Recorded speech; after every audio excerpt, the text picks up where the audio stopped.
Hello, pipe community. Ethan, Parsimonious Piper here.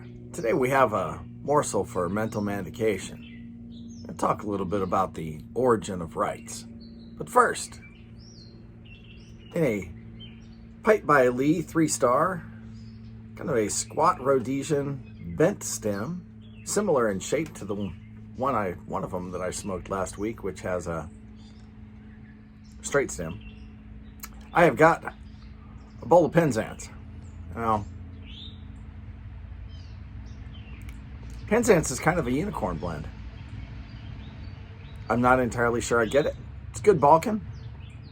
Maybe if I lived somewhere where this were more widely available,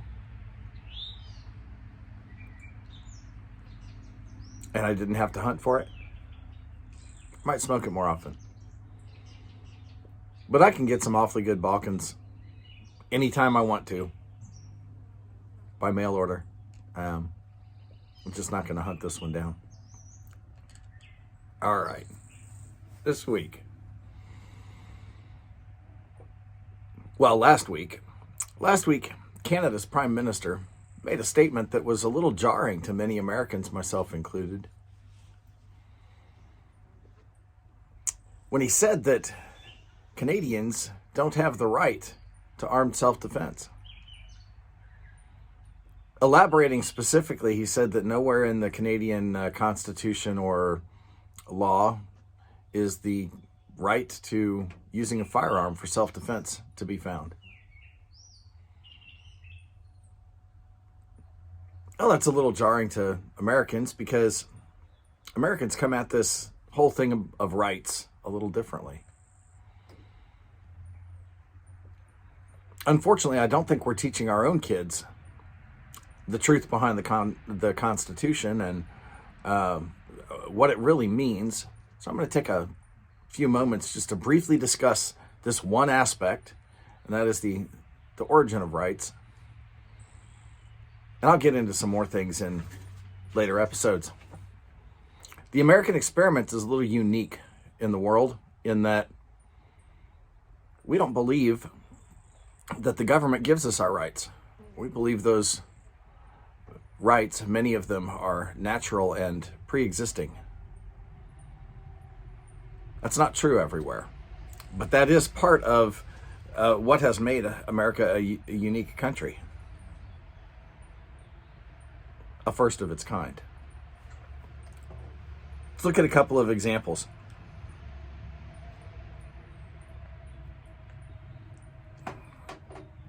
We'll look at the exact wording of a couple of the first two amendments, in fact, of the Bill of Rights. First Amendment. Congress shall make no law respecting an establishment of religion, or prohibiting the free exercise thereof, or abridging the freedom of speech or of the press, or the right of the people peaceably to assemble and to petition the government for a redress of grievances. Now note, this amendment does not create the rights to free speech or exercise of religion or the freedom to assemble or to petition the government. Those rights are assumed to pre-exist. They exist outside of this document and completely independent of it. What this does is it restrains the government from infringing on those rights, but it is assumed that those rights are either called natural rights from natural law, or, as many of our founders believed, they were granted by our Creator. Either way, they don't rely on the government to exist.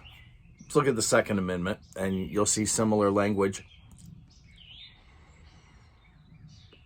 A well-regulated militia, being necessary to the security of a free state, the right of the people to keep and bear arms shall not be infringed.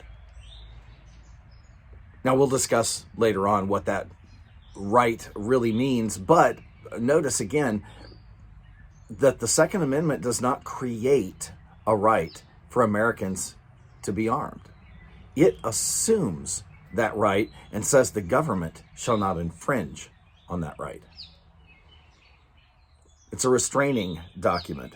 This language is repeated throughout the Bill of Rights and throughout other early writings.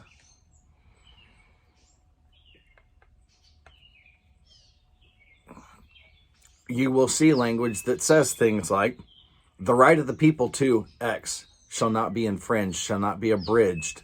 The right X shall be preserved. You will see that language elsewhere. This document doesn't create those rights. It assumes those rights exist, that we have those rights simply because we're human. Not every government around the world acknowledges those rights, but in their wisdom, our founders made sure that our early documents did, in fact, require our government to acknowledge those rights. It doesn't create them, it acknowledges them. And it restrains the government from infringing on them.